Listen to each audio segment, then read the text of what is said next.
Majority Leader Lewis Greenwald. Mr. Speaker, thank you. Over the past several months, I would like to congratulate my friend, the Speaker, Sheila Oliver, for the passion with which she has approached the issues of marriage equality. It is second only to the eloquence with which I have watched her make the case for this much-needed legislation to that of the issue of civil rights. I would like to begin my remarks by also thanking my colleague, Assemblyman Reed Gusiora, who has worked with tremendous passion and even greater persistence to see this legislation through to this vote today. And there are countless numbers of families across this state who will remember you for a lifetime. And I would also like to extend my thanks to one of our newest members, Assemblyman Eustace, who has sponsored this bill and who has testified with his son before the Judiciary Committee. Your son's testimony was truly from the heart, and I can speak as a father. I know how proud you must be. Your beautiful family, whom you love and cherish, has shown us just one example of the struggles that have affected so many families across the state, because we do not have the full marriage equality here in this state that is justified and that is worthy. I would also like to thank my friend Assemblyman Barnes, who I have already thanked privately. Mr. Barnes ran that Judiciary Committee hearing on this bill with what I consider to be unparalleled dignity and fairness to people on both sides of this aisle. And for every member of this House, for whatever issue you may have, for whatever you may agree, we should all hope that someday we would appear before a committee with a chair that would handle himself with the grace and the dignity that Assemblyman Barnes displayed.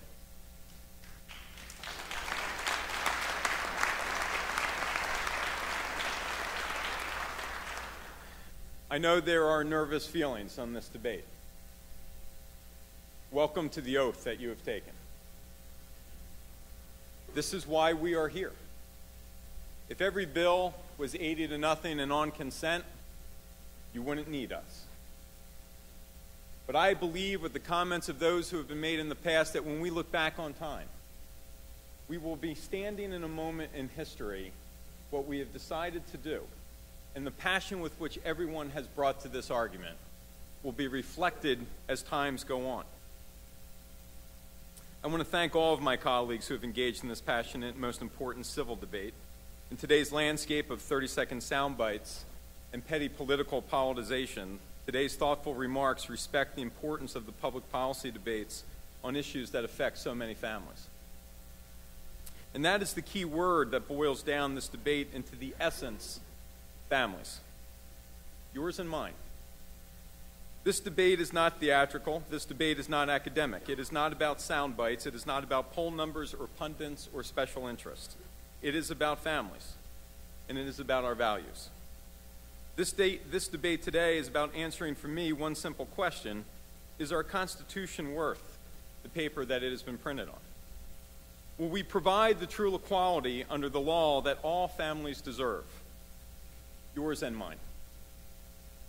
Or will we merely pay lip service to the principles enshrined in our Constitution while continuing to endorse a status quo that has completely and utterly failed to guarantee equality under law? Let me be crystal clear.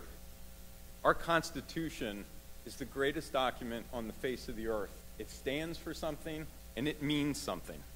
It means that every single American is entitled to the equal protection under the laws that it represents, regardless of their personal circumstances and choices.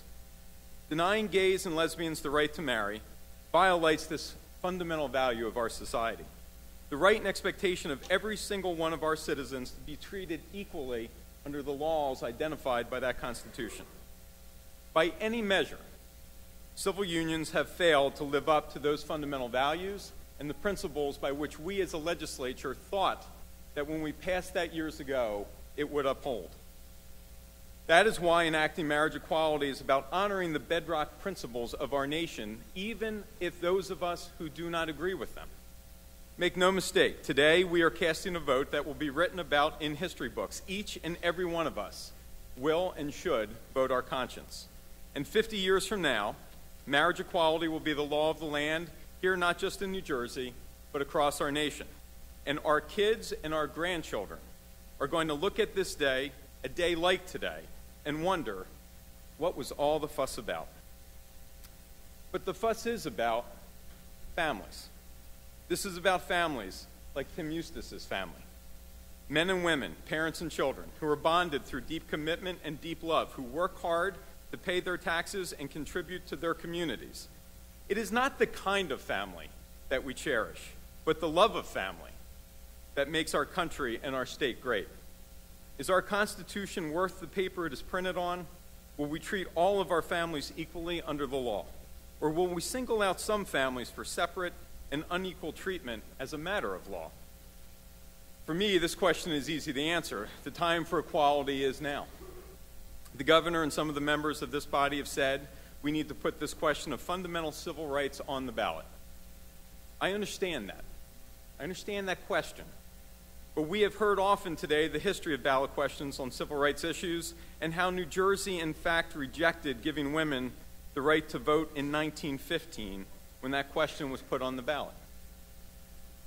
Imagine as a woman of this House today, if you were denied the equal rights of your male counterparts sitting next to you. Now look in the eyes of the members like Reed Gusiora and Tim Eustace, who sit here today. As you stand here as a woman with equal rights, look in the eyes of your colleagues and friends and determine if, as you cast your vote, what equality must mean to them and to their families. Whether you are a Democrat, a Republican, independent, our constituents sent us here to represent them. They elected us to make tough decisions that affect their families, not to punt these issues to a ballot question. And we owe it to them to make those tough decisions, even when it may not be the most politically comfortable for us to make.